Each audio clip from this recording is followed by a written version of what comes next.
Alpha-News-ից կներկայանա Գարիկ Զաքարյան, Alpha-News։ Պարոն Սոպյան, օրենսդրական հրատապ փոփոխություններով հնարավորություն ստեղծվեց հեծը վերցնել սեփականատիրոջից։ Կարող եք ասել, թե այդ օրենքի կիրառումը որքանով է իրավական, քանի որ եթե օրենքը խստացնող փոփոխություն է ենթադրում, ապա հետադարձ ուժ չունի, ազդում է ընդունումից հետո գործընթացների վրա։ Ինչպես եղավ, որ օրենքը խստացվեց եւ դուք լիցենզիայի ձեռքեցիք հեծի հետ կապված նախկինում կատարված ձեր կարծիքով զանցանքների համար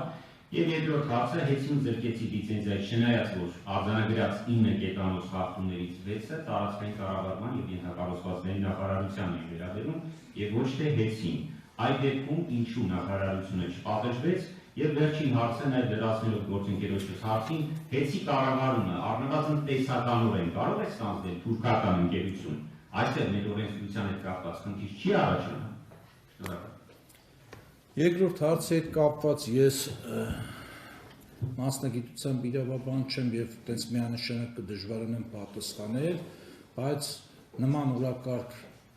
չկա, որ ընկերությունը հանձնել թուրքական ընկերություններին կամ թեկուզ տեսական մակարդակով, ցավոք սրտի, բայց հնչում են ընդդիմախոսների կողմից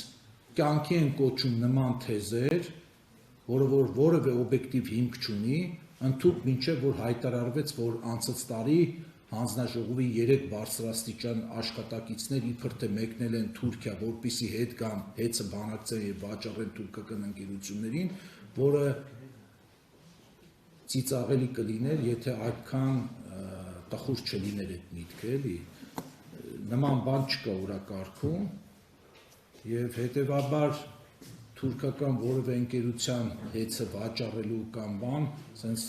այս պահին հողի վրա ռեալ իրականության մեջ որևէ նշան ես չեմ տեսնում։ Եվ առաջի հարցը օրենսդրական հրատապ փոփոխություններն են, որոնք հետադարձ ուժ չպիտի որմեն։ Նորից պետք է ասեմ իրավական բնույթի հարց եք տալիս, ես կդժվարանամ դա մեկնաբանել, ես արել եմ օրենք ընդունելուց հետո վարվել եմ այնպես, ինչպես որ պետք է վարվեի, այսինքն օրենքով գործել եմ, օրենքով տրված ինձ իմ լիազորությունների շրջանակում եւ ոչ ավել։